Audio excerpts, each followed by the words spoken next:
The worst night of my life started with a stranger claiming my bed. The best chapter of my life began the same way. I had just moved into this shared apartment in the city, and honestly, I was just happy to find something affordable. The rent was decent, the neighborhood was quiet, and my landlord seemed okay when we met. He mentioned there was another tenant, but I figured I'd meet them eventually. No big deal, right? The apartment was pretty simple. 2 bedrooms, a small kitchen, a living room with an old couch, and 1 bathroom we'd have to share. My room was at the end of the hallway, painted a boring beige color, but it had a big window that let in plenty of sunlight. I spent my first 2 days unpacking boxes, setting up my desk and trying to make the place feel like home. By the 3rd night, I was finally starting to relax. I'd organized my books, hung up some clothes, and even bought a small plant for the windowsill. Around 11 at night, I was lying in bed reading a book, just winding down from the day. The apartment was quiet. I assumed my roommate was either out or already asleep in the other room. Then I heard footsteps in the hallway. Heavy, tired footsteps. I didn't think much of it at first. But then my bedroom door swung open. No knock, no warning, just opened. And there she was. A woman I had never seen before in my life walked straight into my room. And here's the thing that made my brain completely freeze. She wasn't wearing anything. Not a single piece of clothing. She just stood there in the doorway looking at me with this incredibly calm expression on her face. I remember my book falling out of my hands. My mouth opened, but no words came out. I was trying to process what was happening, but my brain had basically shut down. Was this real? Was I dreaming? Did I accidentally take some weird medication? She walked further into the room, completely unbothered by the situation. Then she smiled. Not a shy smile or an embarrassed smile. A confident smile. The kind of smile you give when you know exactly what you're doing. "This is my room," she said, as casually as if she was commenting on the weather. "And that's my bed. I'll be sleeping here tonight." I finally found my voice, though it came out higher than I would have liked. "What? No, this is my room. I signed a lease for this room." She tilted her head, looking at me like I was the confused one. "I've lived here for 2 years. I've been sleeping in this bed for 2 years. So I don't know what you're talking about, but this is definitely my room." I pulled my blanket up higher, suddenly very aware that I was only wearing a t-shirt and shorts. "Look, I don't know who you are, but there's clearly been some kind of mistake. Can you please maybe put some clothes on, and then we can figure this out?" She crossed her arms, still not moving. "I just got back from a 3-week trip. I'm exhausted. I drove for 6 hours today, and now I come home to find someone in my bed. So no, I think you need to explain what's going on here." "I moved in 3 days ago," I said, trying to keep my voice steady. "The landlord, Jerry, he showed me this room. He gave me the keys. I have a signed lease and everything." Her expression changed then. The confidence flickered, and I saw confusion and then anger flash across her face. "Jerry did what?" "He rented me this room," I repeated. "I paid first and last month's rent. I have receipts." She grabbed a robe from my closet. My closet, or I guess her closet. I had no idea anymore. She wrapped it around herself, which I was very grateful for, and pulled out her phone. "That lying piece of trash," she muttered, dialing a number. She put the phone on speaker, and we both listened as it rang and rang and rang. No answer. She tried again. "Same thing." "He's not picking up," she said, staring at her phone like she could will it to ring back. We stood there in awkward silence for a moment. I didn't know what to say. What do you say in a situation like this? "Sorry, a middle-aged man apparently rented your room while you were gone." She looked at me. Really looked at me for the first time. "What's your name?" I told her, and she nodded slowly. She introduced herself as Riley. We shook hands, which felt absurdly formal considering she'd walked into my room without clothes just 5 minutes ago. "Okay," Riley said, taking a deep breath. "Here's what I know. I've lived here for 2 years. I pay my rent on time. I told Jerry I'd be gone for 3 weeks visiting my family. I even texted him before I left and when I was coming back. And here's what I know," I said. "Jerry showed me this apartment 5 days ago. He said 1 room was available, this room. I signed a lease, paid him in cash, and moved in. I have a receipt with his signature." Riley sat down on the edge of the bed. "My bed, her bed? Our bed? This was so confusing. He didn't tell you about me at all?" she asked. "He mentioned another tenant, but he made it sound like they lived in the other room. He never said anything about someone coming back." She laughed, but it wasn't a happy laugh. "That absolute snake. He saw an opportunity to double dip on rent and took it. He probably thought I wouldn't come back or he could figure something out before I did. So what do we do now? I asked. Riley stood up and looked around the room. At my boxes still half unpacked in the corner. At her books that I'd moved to a shelf. At the mix of both our belongings creating this strange collision of two lives. Well, she said, one of us needs to sleep somewhere else tonight. Because I am not sharing this bed with a stranger. I can take the couch, I offered, even though I really didn't want to. That couch looked about as comfortable as sleeping on concrete. No, Riley said, surprising me. I'll take the couch. This is messed up and it's not your fault. You paid for this room fairly. I'll sleep out there tonight and tomorrow we're both going to hunt Jerry down and make him explain himself. I felt relieved but also guilty. Are you sure? I mean, you did drive for 6 hours. She waved her hand dismissively. I've slept in worse places. Plus, I need to calm down before I can sleep anyway. And if I stay in here, I'm just going to get more angry. Riley grabbed a pillow and a blanket from the closet. At the door, she turned back to me. Just so you know, she said, I'm not usually like this. Walking into rooms without knocking. Without clothes. I was just so tired and angry when I got here and saw the lights on in my room. I didn't think. I just reacted. It's okay, I said, even though it definitely wasn't okay. This is a weird situation for both of us. She nodded and left, closing the door behind her. I sat there in bed for a long time, staring at the ceiling, trying to make sense of what had just happened. I'd moved to this city for a fresh start. A new job, a new place, new possibilities, and on my third night, a strange woman had walked into my room, claimed it as hers, and now we were both victims of what seemed like a landlord trying to scam us both. I picked up my book again, but I couldn't focus on the words. My mind kept replaying the moment that door opened. The shock, the confusion, the awkward conversation that followed. Tomorrow, I thought, would be very interesting. Tomorrow, Riley and I would find Jerry and get answers. But tonight, I just tried to process the fact that my simple, quiet new life had just become incredibly complicated. I barely slept that night. Every time I started to drift off, I'd remember the door opening and jolt awake again. Around 7 in the morning, I finally gave up and got out of bed. When I walked into the living room, Riley was already awake, sitting on the couch with her laptop and a cup of coffee. Morning, she said, not looking up from her screen. Coffee's in the kitchen if you want some. I poured myself a cup and sat in the chair across from her. In the daylight, with both of us fully clothed, the situation felt slightly less bizarre. Slightly.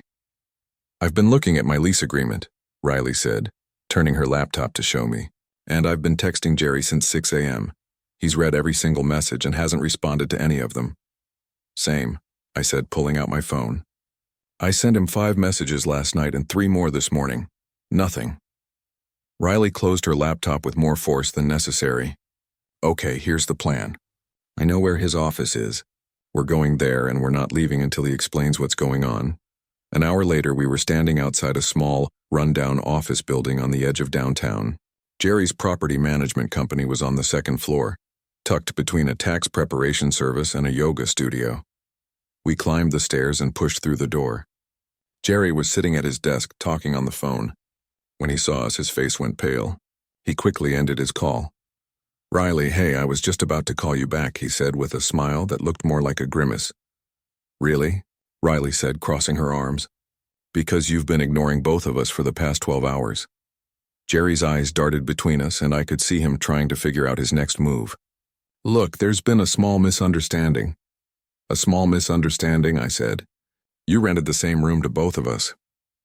Well, technically, Jerry said, standing up and moving around his desk. Riley, you violated your lease. You were gone for more than 2 weeks without written notice. Riley pulled out her phone. I have text messages right here where I told you I'd be gone for 3 weeks visiting family. You responded with, okay, have a good trip. That's written notice. Jerry's confident expression cracked a little. Those texts don't constitute official notice according to the lease terms. Then why didn't you say something when I texted you? Riley shot back. Why did you say okay if it wasn't actually okay? Jerry turned to me, probably hoping I'd be easier to handle. And you signed a lease for an available room. That room was available at the time. Because you made it available by assuming Riley had moved out, I said, without actually confirming that with her. We went back and forth like this for almost an hour. Jerry kept trying to find legal loopholes, but Riley had lived here long enough to know her rights. She'd kept every text message, every receipt, every piece of communication, and I had my signed lease and my receipts too. Finally, Jerry sat back down looking defeated. Look, I made a mistake, okay? I thought Riley had abandoned the apartment. She was gone longer than usual, and she'd mentioned before about maybe moving. I thought this was it. So you just rented out my room without checking, Riley said. Without calling me or sending me an official notice? Jerry shrugged helplessly. I had someone interested. The room is rent-controlled, which means I can't raise the price much. When he came along wanting to move in quickly, I thought it was good timing. Good timing for you, I muttered. Riley and I looked at each other. We'd come here as two separate people with individual problems, but somewhere during that confrontation, we'd become a team. Partners in dealing with Jerry's mess. So what happens now? I asked. Jerry spread his hands on his desk. I can find you another apartment. I manage several properties. I can get you into something else, maybe even nicer by the end of the week. At what price? Riley asked suspiciously. Well, market rate, obviously. Which is what? Double what I'm paying now? Riley shook her head. No way. I have a rent-controlled apartment. I'm not giving that up because of your mistake. Jerry turned to me. What about you? I can refund your deposit and first month's rent, plus a little extra for the inconvenience. I thought about it. The apartment wasn't perfect, but the price was right. And finding another affordable place in this city would take weeks, maybe months. Plus, I'd already moved all my stuff in. I don't want to move again, I said. I just moved. It took me 3 days to pack and unpack everything. We left Jerry's office without a clear solution. He promised to talk to his lawyer and get back to us. We both knew that meant he'd try to find a way to push one of us out. Walking back to the apartment, Riley turned to me. Look, I know this is awkward, but we're both getting screwed here. Maybe we should work together instead of against each other. What do you mean? I mean, Jerry's hoping we'll fight with each other and someone will just leave. But if we both refuse to leave, if we both stand our ground, he's the one with the problem, not us. She had a point. Jerry had created this mess. Why should either of us suffer because of it? So what do you suggest? I asked. You take the couch for now, Riley said. I know it's not ideal, but hear me out. We split the rent 50-50. That way we're both paying less than we would anywhere else. We give Jerry 2 weeks to sort this out legally. If he can't, we figure out something else. Like what? Riley shrugged. I don't know yet. But we're both reasonable people. We can figure something out. We shook hands on it right there on the sidewalk. It felt weird, making a deal with someone I'd met less than 12 hours ago under such strange circumstances. But what choice did we have? Back at the apartment, Riley made lunch while I set up a temporary sleeping space on the couch. She made pasta, and we ate at the small kitchen table talking about everything except the elephant in the room. I learned that Riley was a photographer, freelance, mostly doing weddings and events, but she wanted to do more artistic work. She'd been living in this apartment because the rent was cheap enough that she could take risks with her career. She learned that I worked in tech, writing code for a software company. I'd moved here for the job, leaving behind my hometown and everyone I knew. This apartment was supposed to be temporary while I figured out the city and found something better. Funny how temporary things work out, Riley said, twirling pasta on her fork. What do you mean? I moved here temporarily too. 2 years ago, just needed a cheap place while I built my business. And here I am still in the same apartment fighting to keep it. We both laughed at that. Despite everything, despite the chaos and confusion, we laughed. That afternoon, I set up my laptop at the kitchen table and worked from home. Riley edited photos on the couch. We moved around each other carefully, still learning the rhythms of sharing space. It was awkward, but not terrible. That night, lying on the couch with a blanket that was too short and a pillow that was too thin, I thought about how strange life could be. 3 days ago, I didn't know Riley existed. Now we were temporary roommates, partners in dealing with a landlord's mess. 2 strangers trying to make the best of an impossible situation. I heard Riley moving around in the bedroom. My bedroom. Her bedroom. The bedroom neither of us wanted to give up. This was going to be a long 2 weeks. 2 weeks turned into 3, then 4. Jerry's lawyer kept saying they were working on it, which seemed to mean doing absolutely nothing. Riley and I developed a routine. I slept on the couch, she took the bedroom, and we tried to stay out of each other's way as much as possible. But here's the thing about living with someone, even temporarily. You can't really avoid them. Especially not in a small apartment with one bathroom and a kitchen the size of a closet.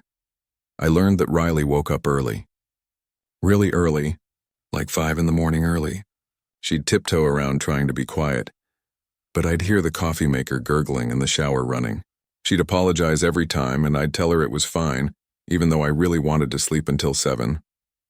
Riley learned that I stayed up late working. I'd sit at the kitchen table with my laptop, the blue light of the screen the only thing illuminating the dark apartment. She'd come out sometimes, unable to sleep, and we'd end up talking. Those late-night conversations were strange. There's something about darkness and exhaustion that makes people honest. We talked about things I usually wouldn't share with someone I barely knew.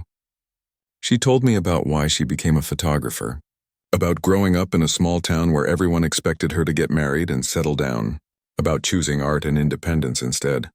I told her about my job, about how I'd studied computer science because it seemed practical, but sometimes I wondered if I'd made the right choice. About moving here alone, knowing nobody, hoping a change of scenery would somehow make life feel more meaningful. Does it? Riley asked one night, sitting across from me at the kitchen table with a cup of tea. Feel more meaningful? I looked around the cramped apartment, at the couch that had become my bed, at this woman I'd met in the most awkward way possible.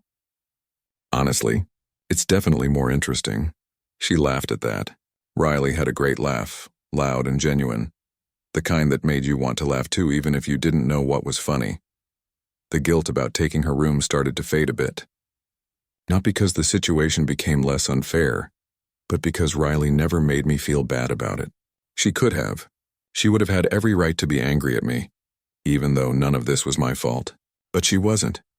She was practical about it, accepting that we were both stuck. I started noticing little things, how Riley left her camera equipment scattered around the living room, and how she'd apologize profusely every time I tripped over a tripod. How she only ate cereal for breakfast but made elaborate dinners, cooking way too much food and always offering to share. How she listened to music while editing photos, and how I started recognizing her favorite songs. She noticed things about me too. How I organized everything in neat lines and right angles. How I drank exactly 3 cups of coffee every day, no more, no less. How I got stressed when work deadlines approached and would forget to eat. One evening, about 5 weeks into our weird living situation, Riley made dinner and called me over. "You've been working for 7 hours straight. Take a break and eat something." "I'm not hungry," I said, not looking up from my screen. "You haven't eaten since breakfast. I can tell because the cereal bowl is still in the sink. Stop being stubborn and eat." I closed my laptop and sat down. She'd made stir-fry vegetables and rice, simple but good. We ate in comfortable silence for a while. "You know," Riley said, "this isn't so bad. Living in limbo with a stranger because our landlord is a con artist?" "Well, when you put it that way," she said, smiling. "But seriously, I thought this would be awful. I thought we'd hate each other by now. Who says we don't?" I joked. She threw a grain of rice at me. "I'm trying to have a moment here. Don't ruin it. Sorry. Continue having your moment." Riley leaned back in her chair. "I just mean you're easy to live with. You're quiet, you clean up after yourself, you don't blast music at weird hours. Could be a lot worse." "Thanks," I said. That might be the nicest compliment I've ever received. "Could be worse." "Oh, shut up. I'm trying to say you're not terrible." "You're not terrible either," I admitted, "even though you did walk into my room without clothes and give me the shock of my life." We both laughed about it then. Really laughed, in a way we hadn't been able to before. The incident had become funny with time and familiarity, transformed from trauma into an inside joke. That weekend, Riley had a wedding to photograph. She was stressed about it, checking her equipment multiple times, making sure her batteries were charged and her memory cards were empty. I watched her buzz around the apartment like a nervous bee. "You'll do great," I said from the couch. "What if I mess up? What if the bride hates the photos? What if my camera dies in the middle of the ceremony? Do you have backup batteries?" "Yes, backup camera." "Yes, then you'll be fine. You're prepared, and from what I've seen of your work, you're really good at this." Riley paused in her frantic packing and looked at me. "You think so?" "I know so. I've seen the photos on your laptop. You're talented." She smiled, and some of the tension left her shoulders. "Thanks. I needed that." When she came back that night, exhausted but happy, She showed me some of the photos she'd taken. They were beautiful. She had this way of capturing people in moments they didn't know they were being watched. Genuine emotion frozen in time. See, I said. Told you you're good? Yeah. Don't let it go to your head. A few days later, Jerry called. I have some news, he said, and I put him on speaker so Riley could hear. My lawyer says we can break both leases without penalty. You can both leave, find new places, and we'll call it even. Riley and I looked at each other across the kitchen table. And if we don't want to leave?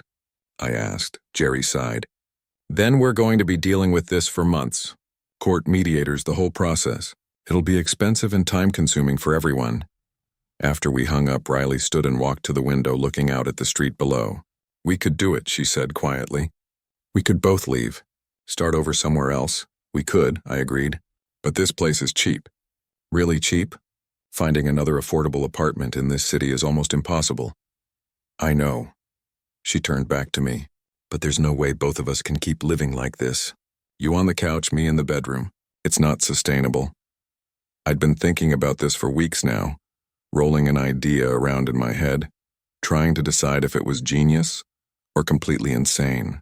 What if we split the bedroom? Riley blinked. What? What if we divide the room somehow? Put up a curtain or something? We could both have our own space. Oh, that's crazy, is it? You wake up early. I stay up late. We're basically on opposite schedules anyway. We'd barely see each other. Riley sat back down, considering it. A curtain down the middle of the room. It could work. It's completely ridiculous. But it could work. She bit her lip, thinking. I could see her weighing options, calculating possibilities. We'd need clear rules, boundaries, privacy. Absolutely. And if it doesn't work, if it's too weird, we can reconsider. Deal? We shook hands again. The second time we'd sealed an agreement with a handshake. Two strangers making it up as we went along, finding solutions to problems that probably shouldn't exist in the first place. The next day we went shopping for supplies. A tension rod that could extend across the width of the room.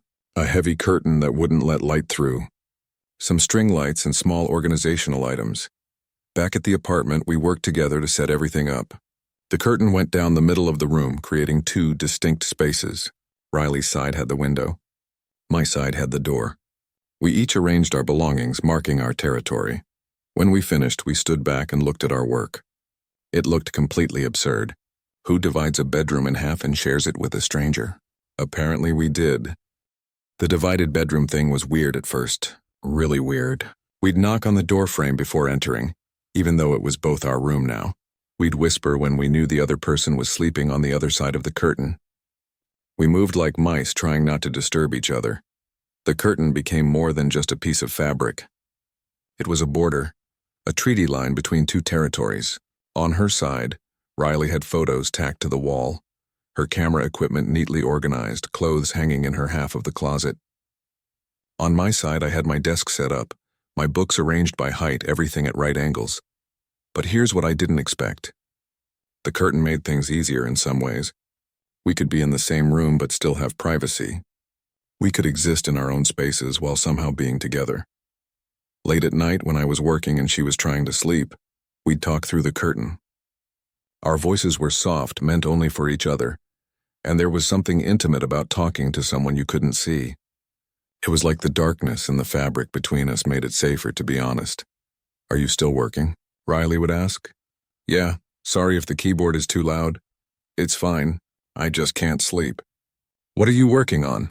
And I'd tell her about whatever project I was coding, trying to explain it in simple terms. She'd listen, asking questions, genuinely interested even though she probably didn't understand half of what I was saying. Other nights, she'd talk about her photography, about the wedding she'd shot that weekend, about the couple's story, about trying to capture love in a single frame, about wanting to do more artistic work, but being scared it wouldn't pay the bills. Do you ever regret it? I asked one night. Choosing photography instead of something more stable? There was a long pause. Sometimes, when rent is due and I haven't booked enough clients, when my parents ask when I'm going to get a real job. But then I'll capture this perfect moment, this genuine expression, and I remember why I do it. That sounds nice, I said. Loving what you do. You don't love coding? I thought about it. I like it. It's satisfying when everything works correctly. But I'm not passionate about it the way you're passionate about photography. So what are you passionate about? Nobody had asked me that in a long time. I'd spent so many years doing what made sense, what was practical, that I'd forgotten to think about what I actually wanted. I don't know, I admitted. I think that's the problem. Riley's influence on my life was subtle but undeniable. She convinced me to try new things. On my birthday, which I hadn't mentioned to her, she somehow found out and dragged me to this weird art gallery downtown. I would never have gone on my own. Contemporary art always confused me, sculptures and installations that I didn't understand. But Riley walked me through the exhibit, explaining what she saw in each piece, pointing out details I would have missed. By the end, I still didn't fully understand it all, but I appreciated it. I appreciated her enthusiasm, her way of seeing beauty in unexpected places. See? She said as we left.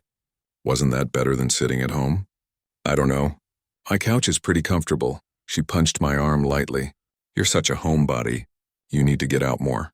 I get out. I go to work. Work doesn't count.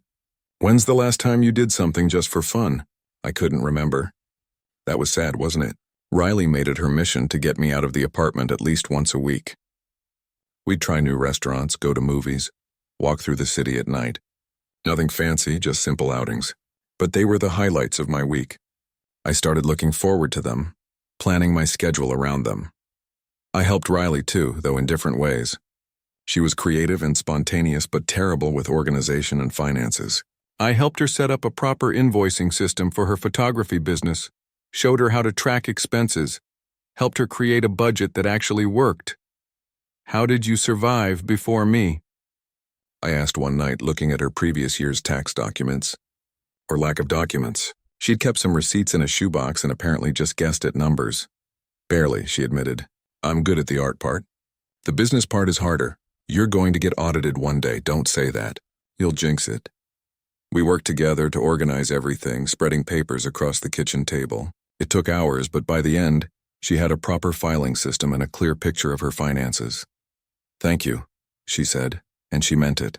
I know this stuff is boring, but it really helps. It's not boring. It's necessary. And you're welcome. The weeks kept passing. 2 months became 3. We'd settled into routines that felt natural. She'd make coffee in the morning and leave a cup for me. I'd do the dishes after she cooked dinner. We'd watch movies together on Friday nights, arguing about what to watch and then making fun of whatever we ended up choosing. One evening we were both in the room, separated by the curtain. I was reading and she was editing photos. The room was quiet except for the clicking of her mouse and the occasional turn of my pages. Hey, Riley said suddenly. Can I ask you something? Sure. Do you ever think about how weird this is? Like, we're essentially strangers who are sharing a bedroom. If you tried to explain this to someone, they'd think you're crazy. I think about it all the time, I said honestly. This whole situation is insane. But it works. Somehow it works. Yeah, it does. Another pause. Why do you think that is? I set down my book. I don't know. Maybe because we were both in an impossible situation and decided to work together instead of against each other. Maybe because we're both reasonable people who can compromise. Or maybe, Riley said slowly, we just get along. Yeah, maybe that too. The curtain rustled slightly in the breeze from the window. I could hear Riley breathing on the other side, could sense her presence even though I couldn't see her. I'm glad you moved in, she said quietly. Even though the circumstances were terrible, I'm glad it was you. Something in my chest tightened. I'm glad too. We didn't talk after that, but the silence felt different, charged with something I couldn't quite name. I tried to go back to my book, but the words blurred together. I was hyper-aware of every sound Riley made, every movement. That night, lying on my side of the curtain, I couldn't sleep. I kept thinking about the past 3 months. How Riley had gone from a shocking stranger to someone I talked to every day, someone whose laugh I recognized, whose habits I knew, whose presence had become part of my daily life. When had that happened? When had this weird, temporary arrangement become something I didn't want to end? I heard Riley shift on her side of the curtain, unable to sleep too. I wondered if she was thinking the same things. If she'd noticed the same shift I had, this subtle transformation of our relationship from reluctant roommates to something more. The curtain hung between us, a barrier that was supposed to maintain boundaries. But lately, I'd been thinking about what would happen if we took it down. Not just physically, but emotionally, too. I wasn't sure I was ready for that answer, but I was starting to think I wanted to find out. The next morning, Riley suggested we go out for breakfast. We sat in a cafe drinking coffee and eating pancakes, and everything felt normal, but also somehow different. Like we were both aware of something unspoken hanging in the air between us. "So," Riley said, pushing her food around her plate. "Jerry called again yesterday?" "What did he say?" "He's willing to draw up a new lease. For both of us, officially." "Both of us? In the same room?" She nodded. "Apparently he's given up trying to get one of us to leave. This is his solution. We split the rent 50-50, everything official and legal. That's actually not a bad deal." "No," Riley agreed. "It's not, but neither of us looked happy about it. A permanent lease meant making this official. It meant acknowledging that this arrangement, this weird divided bedroom situation, would continue indefinitely. "We should probably talk about this," I said. "Yeah, we probably should, but we didn't, not then. Instead, we finished our breakfast, walked back to the apartment, and went about our day. Both of us avoiding the conversation we knew we needed to have. Because here's the thing, somewhere between that shocking first night and now, things had changed. We'd changed. And neither of us knew what to do about it.